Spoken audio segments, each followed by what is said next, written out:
Media మిత్రులకు అందరికీ నమస్కారం. ఈరోజు రాష్ట్ర కార్యాలయంలో గౌరవనీయులు పెద్దలు రాష్ట్ర అధ్యక్షుడు శ్రీ ఎన్ రామచంద్రరావు గారు ఈ యొక్క పత్రికా సమావేశంలో మాట్లాడతారు. వేదికపై వారితో పాటు శ్రీ కొండా విశ్వేశ్వరరెడ్డి గారు, పార్లమెంట్ సభ్యులు, ఎస్టీ మోర్చా రాష్ట్ర అధ్యక్షుడు డాక్టర్ కళ్యాణ్ నాయక్ గారు, అలాగే యువ మోర్చా రాష్ట్ర అధ్యక్షుడు శ్రీ మహేందర్ గారి యొక్క పత్రికా సమావేశంలో మాట్లాడతారు. ఇక్కడ పాల్గొంటారు. శ్రీ రామచంద్రరావు గారిని మాట్లాడాల్సిందిగా కోరుతున్నాం. దయచేసి ఇక్కడ ఉన్న వాళ్ళందరికీ కూడా కొంచెం మీ మొబైల్ ఫోన్స్ సైలెంట్లో లేకుంటే ఎయిర్ప్లేన్ మోడ్లో పెట్టవలసిందిగా కోరుతున్నాం. శ్రీ రామచంద్రరావు గారిని మాట్లాడాల్సిందిగా కోరుతున్నాం. అందరికీ నమస్కారం. ఈరోజు భారతదేశ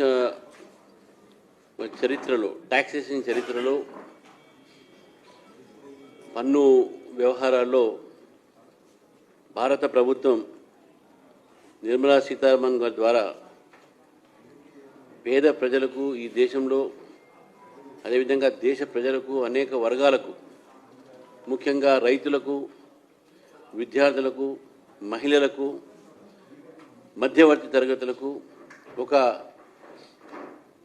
పండుగ సంబంధించిన దాంట్లో వారికి బహుమానంగా ఇచ్చినటువంటి ఒక జిఎస్టీలో మార్పులు, ఇది ఒక చారిత్రాత్మకమైనటువంటి నిర్ణయము మోదీ యొక్క ప్రభుత్వంలో. దాదాపు 8 సంవత్సరాలై one nation one elections, one nation one tax, one nation one law అనేటటువంటి ఆలోచనతో భారతీయ జనతా పార్టీ ప్రభుత్వం ఆ రోజు రావడం జరిగింది. ఈరోజు వన్ నేషన్ వన్ లా అనేది కూడా దాదాపు మనం చూస్తూ ఉన్నాం. కొత్తగా వచ్చినటువంటి కొన్ని చట్టాల వల్లగానే మనం కలోనియల్ ఒక మైండ్ సెట్ నుంచి మనం బయటకు వచ్చినటువంటి పరిస్థితి కూడా చూసి, మరి మన దేశంలో బ్రిటిష్లు పరిపాలించిన సమయంలో రకరకాల పన్నులు పెట్టి మనకు భారత ఒక ప్రజలపైన, పేద ప్రజలపైన ఒక భారంగా ఉండేటువంటి సమయంలో one nation one tax GST రూపంలో తీసుకొస్తున్నారు. అంటే వస్తు, అదేవిధంగా సర్వీస్, సేవ, ఈ రెండింటి మీద పన్ను పెట్టి కొన్ని మాత్రమే, అంటే మన వ్యాట్, ఎక్సైజ్, ఈ 2-3 మాత్రమే రాష్ట్ర ప్రభుత్వాలకు వదిలిపెట్టి ఈ జిఎస్టీని తీసుకురావడం, దాంట్లో సగం సగం సెంట్రల్ జిఎస్టీ, స్టేట్ జిఎస్టీ, ఈ రకమైనటువంటి దీంట్లో చేస్తే ఆ రోజు ఉన్నటువంటి పరిస్థితిలో మనకు ఈ 65.5 లక్షల మంది మాత్రమే ఈ జిఎస్టీ ట్యాక్స్ అప్పటివరకు పెట్టినప్పుడు వాళ్ళు ఉండే. కానీ ఈరోజు దాదాపు 1,51,00,000 మంది ఈ జిఎస్టీ ట్యాక్స్లు పే చేసినటువంటి సందర్భంగా మనకు పన్ను పెరిగింది, ఒక ఆదాయం పెరిగింది ప్రభుత్వానికి. ఎన్నో రకాలైనటువంటి ఇన్ఫ్రాస్ట్రక్చర్స్ కానీ మనకు భారతదేశంలో ఏదైతే మనం అభివృద్ధి కార్యక్రమాలు ఉన్నాయో, మన దేశము ప్రపంచంలోనే దాదాపు 4వ స్థానంలో ఆర్థిక వ్యవస్థగా మనం వచ్చిన సందర్భంగా తొందరగానే మనం 5 ట్రిలియన్ ఎకానమీని చేరుకునేటటువంటి దిశలో మనం ప్రయాణించిన సమయంలో ఈ యొక్క జిఎస్టీ వలన ఈరోజు నరేంద్ర మోదీ గారు ఒక ట్యాక్సెస్ సంబంధించినటువంటి ఒక పన్ను వ్యవస్థని ఒకటి సరళీకరణ చేయటము, సింప్లిఫై చేయటము, అదేవిధంగా దీంట్లో ఎక్కువ మంది దీంట్లో వచ్చేటట్టు. అయితే 56వ జిఎస్టీ కౌన్సిల్ మనకు జరిగింది. ఈ జరిగినటువంటి ఒక సందర్భంగా అనేకమైనటువంటి ఒక రిప్రజెంటేషన్స్ కొన్ని వర్గాల సంబంధించినట్టు తీసుకొని దాదాపు మొత్తం జిఎస్టీ కూడా అత్యవసరాల ఒక వస్తువులపై, ముఖ్యంగా హెయిర్ ఆయిల్ కావచ్చు, అది కోకోనట్ ఆయిల్ కావచ్చు, మిల్క్ ప్రోడక్ట్స్ కావచ్చు, ఈ రకమైనటువంటి ఒక దీంట్లో మొత్తం ఈరోజు వారు చేసినటువంటి ఒక ఆల్మోస్ట్ ఫ్రీ చేశారు. జీరో చేసినటువంటి కొన్ని నిర్మచిత్రంగా ప్రెస్లో చెప్పారు. అయినా కూడా మిల్క్ ప్రోడక్ట్ మీద, రోటీ, చపాతీ, ఇవన్నీ ఏవైతే ఉంటాయో, డ్రై ఫ్రూట్స్, చాక్లెట్స్, పేస్ట్రీ, ఏవైతే మిడిల్ క్లాస్ ఫ్యామిలీస్ యూజ్ చేసేటటువంటి ఒక ఏది ఉన్నాయో ఇవన్నీ కూడా తగ్గించుకుంటూ ఒక పికిల్స్ మీద, వెజిటేబుల్స్ మీద, ఫుడ్ గ్రెయిన్స్ మీద దాదాపు 18 నుంచి 5% 12 నుంచి 5%, 5% నుంచి 0%. ఈ యొక్క వ్యవస్థలో దాదాపు మొత్తం దేశంలో కూడా మిడిల్ క్లాస్ ఫ్యామిలీస్కు తక్కువ ధరలో అత్యవసర వస్తువులు దొరికేటటువంటి ఈ ఒక అవకాశం వచ్చింది. ఇది ఒక పెద్ద మార్పు, పెద్ద ఆర్థికమైనటువంటి పెద్ద నిర్ణయము. ఈ నిర్ణయాన్ని భారతీయ జనతా పార్టీ స్వాగతిస్తూ ఉంది. భారతీయ జనతా పార్టీ తెలంగాణ ఈరోజు వారిని స్వాగతిస్తూ నిర్మలా సీతారామన్ గారికి, నరేంద్ర మోదీ గారికి మా తరఫు నుంచి మేము ధన్యవాదాలు తెలుపుతూ, మరి పేద ప్రజలు కూడా ఈరోజు గుర్తుంచుకోవాలి. ఒక కాంగ్రెస్ పార్టీ ఈరోజు నరేంద్ర మోదీ గారిని అనేకమైనటువంటి మాటలు మాట్లాడుతున్నారు. ఏది దొరకకపోతే వారి మీద, ఎవరు ప్రజలు నమ్మకపోతే చివరికి నరేంద్ర మోదీ గారి దివంగతమైనటువంటి వారి యొక్క తల్లిగారిని కూడా వదలట్లే. ఎక్కడో చనిపోయినటువంటి తల్లిగారిని కూడా దూషించి వారి మీద మాట్లాడేటువంటి అయితే మాటలు ఉన్నాయో, ఈరోజు దేశ ప్రజలందరూ కూడా నరేంద్ర మోదీ గారు ఆ తల్లికి ఏ తల్లి అయితే నరేంద్ర మోదీ గారి లాంటి వ్యక్తిని ఈరోజు భారతదేశానికి ప్రధానమంత్రిగా జన్మనిచ్చిందో, ఆ నరేంద్ర మోదీ గారికి మనందరం కూడా పాలాభిషేకం చేయాలని ఈరోజు నేను ఇక్కడి నుంచి భారతీయ జనతా పార్టీ నుంచి మహిళా మోర్చా, యువ మోర్చా, మా భారతీయ జనతా పార్టీ అన్ని BC Morcha, ST Morcha, SC Morcha, Kisan Morcha అందరికీ కూడా నేను ఈరోజు రిక్వెస్ట్ చేస్తూ ఉన్నాను. మీ మండలాల్లో కూడా మొత్తం నరేంద్ర మోదీ గారికి ఈ జీఎస్టీ తగ్గించి ఇటు రైతులకు, విద్యార్థులకు అందరికీ కూడా ఈరోజు మహిళలకు, గృహిణులకు, మధ్యవర్తి తరగతులకు ఈ ఊరట ఇచ్చినందుకు పండుగ సమయంలో బతుకమ్మ, అదేవిధంగా దీపావళి రాబోతూ ఉంది.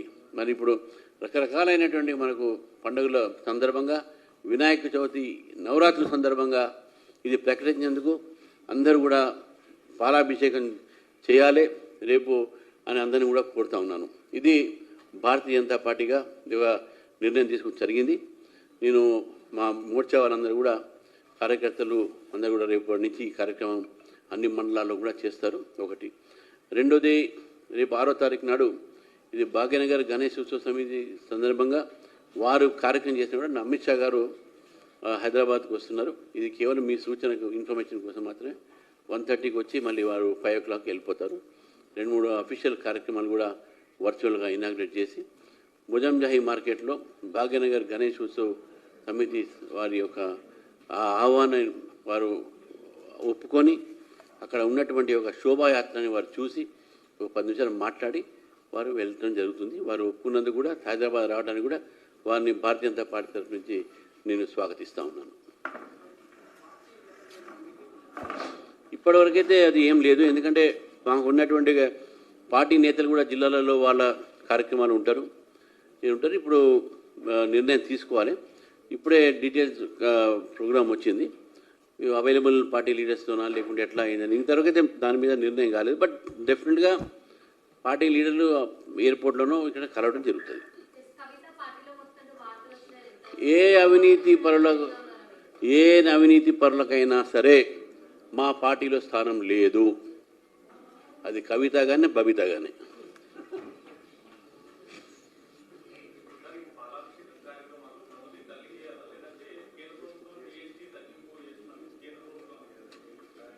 ఏమండి?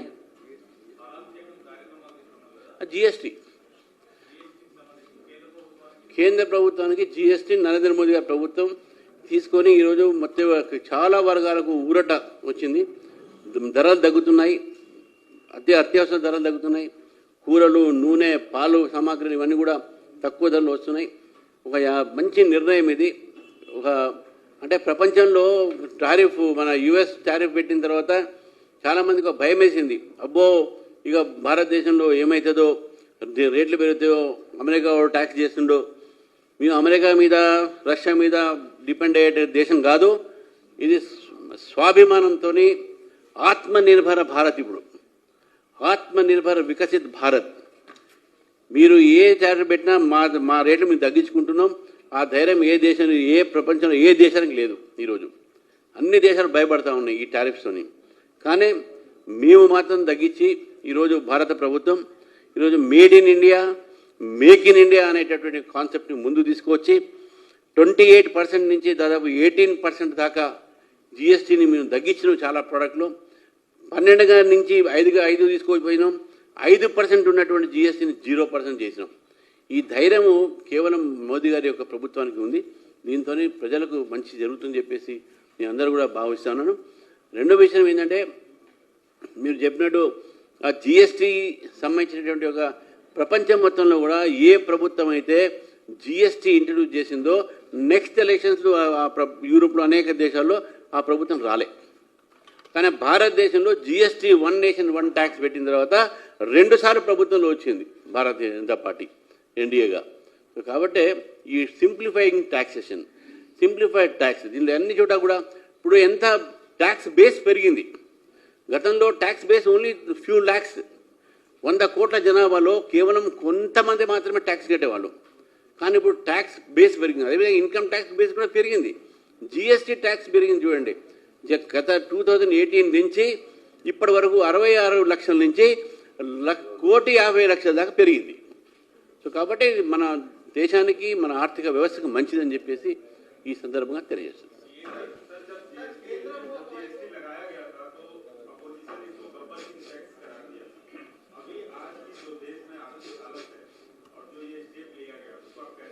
अब उनका दिमाग उस समय गब्बर नहीं गोबर था.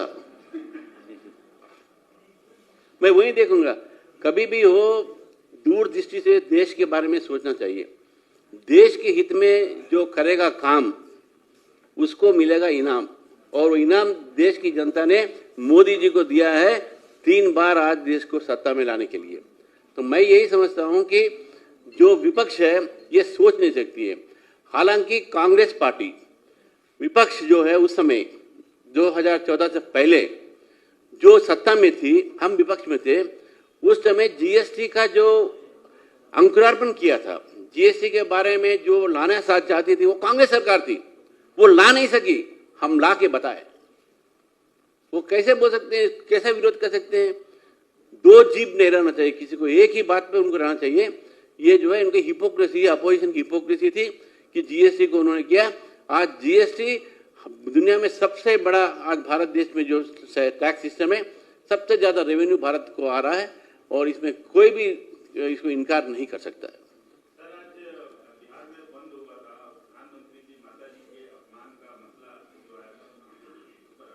मैं चाहता हूं कि यहाँ के लोग भी उसका खंडन करें, उसका विरोध करें.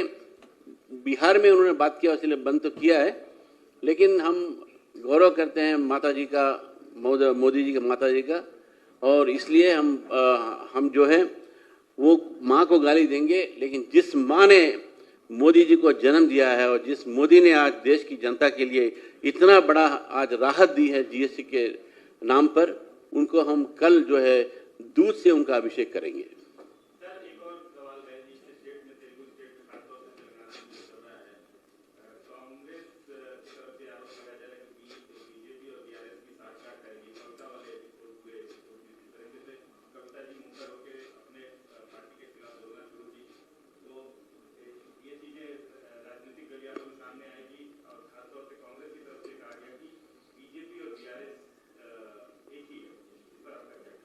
आप बीजेपी बीआरएस एक है अगर वो बोलते हैं, तो मैं आपको एक उदाहरण दूंगा. बीआरएस कांग्रेस एक है. स्टालिन ने जब बुलाया था वहां पर ऑल पार्टी मीटिंग में दोनों मिलके गए, और जब परसों गवर्नर के पास गए दोनों मिलके गए. वो भारतीय जनता पार्टी को दोनों विरोध करते हैं. भारतीय जनता पार्टी के सिद्धांतों को, भारतीय जनता पार्टी नीतियों को दोनों ने विरोध किया है. दोनों मिलकर आज इस प्रदेश को लूटने में लगे हुए हैं. दोनों जुड़वे भाई हैं. अब ये भ्रष्टाचार के, एक ने लूटा है, दूसरा सोच रहा है कि सारा पूरे वो लोग लूट लिया, हमको लूटे के लिए कोई बचा नहीं है. दोनों में क्या अंतर है? दोनों भाई हैं, वो हमसे नहीं जोड़ सकते हैं. हम तेलंगाना के लिए, तेलंगाना के जनता के लिए हम काम करने वाले हैं. ये बीआरएस कांग्रेस से हम मिलने वाले नहीं है. किसी भी रूप से हम उसका विरोध करते हैं. और ये जो है आज उनके परिवार में जो भी आज हो रहा है, ये जो है भ्रष्टाचार से जो कमाया गया जो पैसा है, उसको बंटवारे में, उसको बांटने में उनके बीच में आए हुए विभेद का एक स्वरूप है. एक बात तो सही है, वो साबित हो गया है कि भ्रष्टाचार हुआ है, भ्रष्टाचार हुआ है और कितना गया है उसको अभी सीबीआई रिपोर्ट देगी बाद में। लेकिन सीबीआई को भी क्या रिपोर्ट दिया, उनको क्या दिया गया है? सिर्फ मेडीगड्ढा बैरेज और कुछ लोग दिया गया। पूरे कालेश्वरम का दिखा 1,80,000 का जो प्रोजेक्ट हुआ है एस्केलेशन के साथ, उसका ऊपर पूरा करना चाहिए सीबीआई। एक बैरेज का डैमेज करके उसको बताकर इसको सीबीआई को देने से कोई मतलब नहीं है। ये बीआरएस और कांग्रेस मिलके कर रही है, तेलंगाना की जनता को गुमराह कर रही है। लास्ट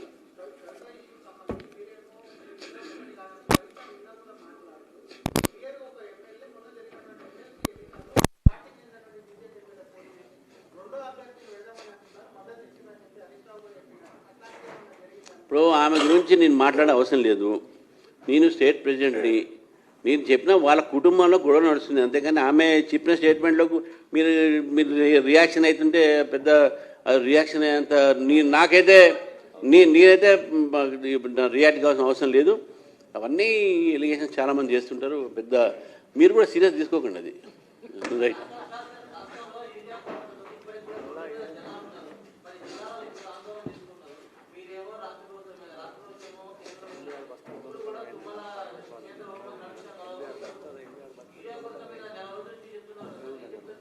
మీరు ఒక్కసారి కలెక్టర్తో మాట్లాడండి, మీకు తెలుస్తుంది ఎవరెవరు ఆ బస్తాలు ఎత్తుకోపోయినారు. మహబూబ్నగర్లో 86 బస్తాలు కాంగ్రెస్ నాయకులు పట్టుకోపోయినారు. మేము అదే చెప్తున్నాం, యూరియా కొరత కృత్రిమంగా కాంగ్రెస్ పార్టీ చేసింది, కాంగ్రెస్ ప్రభుత్వం చేసింది. వాళ్ళు దళారీలో బ్లాక్ మార్కెటింగ్ ఆపలేకపోతున్నారు. మేము ఇప్పటి వరకు ఖరీఫ్ ఒక సీజన్లో ఎంత అవసరం ఉంటే అంత ఇచ్చినాము. ఏదో కొంత 10,000 20,000 టన్నులు ఏదో అది కూడా దారిలో ఉన్నాయి. మేము అతి కష్టంతో దేశవ్యాప్తంగా కూడా ఏ రైతు కూడా నష్టం కాకుండా యూరియా దేశమంతా కూడా మేము సరఫరా చేస్తున్నాము. ఇందులో ఎటువంటి మీరు భయపడాల్సిన అవసరం లేదు. రైతులకు చెప్తా ఉన్నాను, ఇది కేవలం కాంగ్రెస్ పార్టీ చేసినటువంటి ఒక పొరపాటు వల్లనే ఈ రకమైనటువంటి పరిస్థితి రైతులకు వచ్చింది అనే విషయాన్ని మీ ద్వారా స్పష్టం చేస్తాను.